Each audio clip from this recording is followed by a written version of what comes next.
Hi మామ, నేను మీ మామ. Welcome to my channel. భయ్యా, ఇవాళ అయితే కన్నప్ప మూవీ అయితే చూడడం జరిగింది. ఈ సినిమా ఎలా ఉందంటే, మంచు మనోజ్ అన్న నిజంగానే కంబ్యాక్ ఇచ్చాడా ఈ మూవీతో? తర్వాత ఇది నిజంగానే భక్త కన్నప్ప గారి స్టోరీనేనా? తెలుసుకోబోయే ముందు నా ఛానల్ అయితే సబ్స్క్రైబ్ చేసుకోండి. Into the review.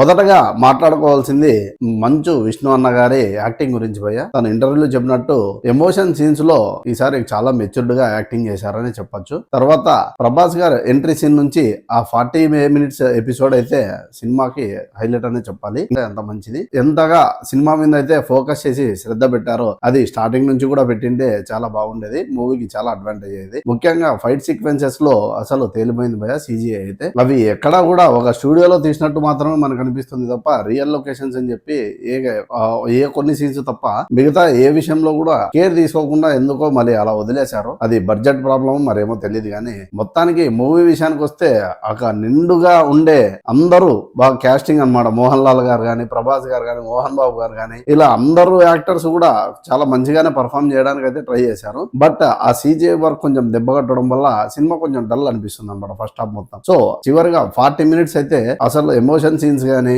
ఆ స్టోరీ పరంగా నేను కూడా అసలు ఆశ్చర్యపోయాను. అన్నగారి యాక్టింగ్ చూసి మన విష్ణు అన్నగారు అంత బాగా పర్ఫామ్ చేశారు. సో ఈ భక్తి రస సినిమాలు ఎవరికైతే ఇష్టం ఉంటాయో వాళ్ళైతే ఒకసారి లుక్ వేసుకోవచ్చు. 40 నిమిషాలు సినిమాకి హైలైట్ గా నిలిచింది. తర్వాత ఆ 40 మినిట్స్ కన్నప్ప గారి నిజమైన స్టోరీ అయితే చూపించారనమాట. అలాగే మోహన్ బాబు గారు కూడా చాలా రోజుల తర్వాత మంచి స్క్రీన్ ప్రెజెన్స్ అయితే ఇచ్చారు చేయండి. బట్ ఈ మూవీలో కొన్ని డ్యూయట్ సాంగ్స్ ఉంటాయి. ఆ సాంగ్స్ కూడా అంటే సాంగ్స్ అయితే చాలా మంచిగానే తీశారు భయ్య. మళ్ళీ అక్కడ అసలు అవి వినడానికి బాగున్నాయి, చూడడానికి కూడా బాగున్నాయి. బట్ ఈ భక్తి రస చిత్రంలో అలాంటి సాంగ్స్ అయితే అన్నెసెసరీ నాకైతే అనిపించింది. అది నా పర్సనల్ ఒపీనియన్ మాత్రమే. సో మిగతా అన్ని విషయాల్లో కూడా కొంచెం టీం అయితే కేర్ తీసుకుని చూసింటే ఇంకా మంచి అవుట్పుట్ అయితే వచ్చేది. ఇవాల్టి రివ్యూ ఇదే గైస్. సో మీరు కనుక ఈ సినిమా చూసినట్టయితే ఎలా ఉందో కింద కామెంట్ చేయండి. అలాగే నా ఛానల్ అయితే సబ్స్క్రైబ్ చేసుకోండి. Thank you guys, thank you very much. Signing off me channel.